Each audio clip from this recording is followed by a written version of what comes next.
திமுகவின் அலங்கோல ஆட்சிக்கு அரக்கோணம் நிகழ்வே சாட்சி என எதிர்க்கட்சித் தலைவர் எடப்பாடி பழனிசாமி விமர்சித்துள்ளார்.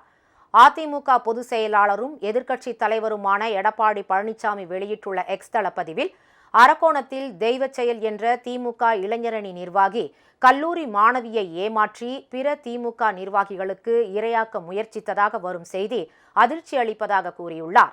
20 வயதுள்ள 20 பெண்கள் தெய்வச் செயலின் பிடியில் சிக்கியுள்ளதாக பாதிக்கப்பட்ட மாணவி கூறியிருப்பதை சுட்டிக்காட்டியுள்ள அவர், பொள்ளாச்சி என்று மேடைதோறும் கூவிய ஸ்டாலின் அலங்கோல ஆட்சிக்கு அரக்கோணமே சாட்சி என்றும் விமர்சித்துள்ளார்.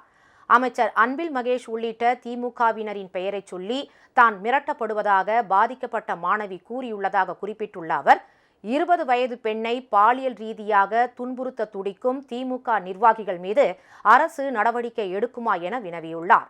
நடவடிக்கை எடுக்காவிடில் மக்கள் துணையோடு அதிமுக மிகப்பெரிய போராட்டங்களை முன்னெடுக்கும் என்றும் எடப்பாடி பழனிசாமி தெரிவித்துள்ளார்.